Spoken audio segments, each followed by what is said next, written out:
Hi Josh, this is Alan Cockrell with ABC Camps, former hitting coach for the Colorado Rockies and the Seattle Mariners. I'm going to analyze your hitting video. I break this down into different parts, and initially in the setup phase, I look for three things, or a couple of things. I just look to make sure that we are very much under balance. Okay, so I'm going to draw the lines. As you can see, your knees are inside your feet. Okay, that's a good position. Your head is inside your knees. So that's a very, very balanced position. Your head and eyes, you can see right here, are at 9 o'clock and 3 o'clock, and they are looking directly out at the pitcher. That's outstanding. You have good equal bend in both knees. All right, very centered, very good athletic balanced position. Everything looks great here. I'm going to get rid of this. We're going to move forward into the load phase of hitting. The load phase is storing energy and preparing to get energy into the back part of this inside thigh. Okay? I want to try to store my energy in here. Again, this knee stays inside this front foot. We do not want this knee to go outside that front foot. We do not want this head to go outside that back foot. Okay? Again, the head will stay inside the knees, and the knees again will stay inside both feet. Okay, as we move forward to what I call touchdown, or you'll hear the comment, you'll hear the term, get your foot down. I look at it as the toe will land first.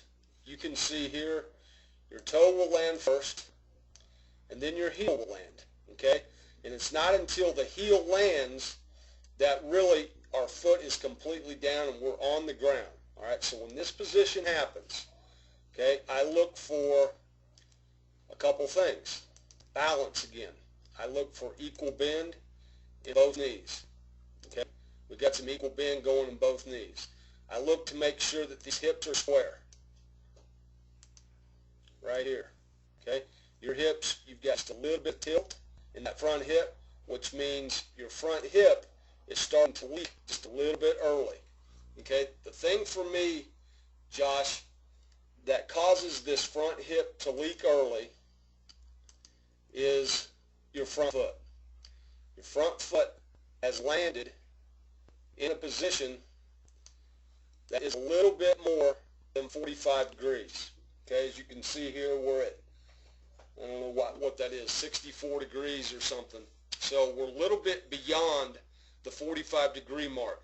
That's going to cause our front side to fly open. It's going to be very, very difficult to handle pitches that are on the outside part of the plate down here, and pitches that are even out here on the outer third part of the plate. It'll also make it difficult to handle breaking balls. It'll make it difficult to handle any off-speed pitches, change-ups such as that. So, biggest thing I would like for you to work on is figuring out a way, maybe put a bat down here at a 45-degree angle, and when you stride, that stride foot does not open up any more than that 45-degree angle, otherwise you'll step on that bat. So that'll be a little reminder for you when you're doing your drills. Okay? The next thing that we do is we fire into what we call the connection phase. The lower half is direction and drive. Direction and drive comes from this back knee, drives into the inner part of this thigh. Again, this knee does not get out over this front foot. Okay? You're right there. You're perfect. You're in a good position. We can now get into the connection phase, which has to do with the hands. So as I start to move forward, when we get into this position right here, this is called the connection phase. This is where the hands connect with the lower half. Okay? We need to see this shoulder, this elbow, and this hip all in one line. And you can see here your elbow has gotten ahead of your hip, and that's just going to cause just a little bit of an inside-out swing that kind of diminishes our opportunity for power a little bit. I would rather see, when we get to the connected phase, your elbow more in this area right here, right there. Straight line down from your shoulder to your hip. That elbow should be back there just a little bit, okay? It's the only thing I see with that. We come into the contact phase. You're in a good position. You have not exposed the bad part of the bat. You have a nice lag. Your hands have worked in front of your body very nicely, okay? We'll continue to go forward. We'll get to the contact position. Head and eyes are looking right down the barrel of the bat. Outstanding job right there, my man. That is fabulous. Your palm up, palm down with both hands, which is the strongest position to be in. You've gotten a good full turn with your backside. Your head is centered in your body, right? If I were to draw a line straight down, we're going to be able to put it right through this back knee. It's a very balanced, strong position. Okay, now we'll run forward. We get to pass contact, and we get to extension. When we get to extension, the ball has left the bat. This barrel of this bat should be facing straight towards the pitcher.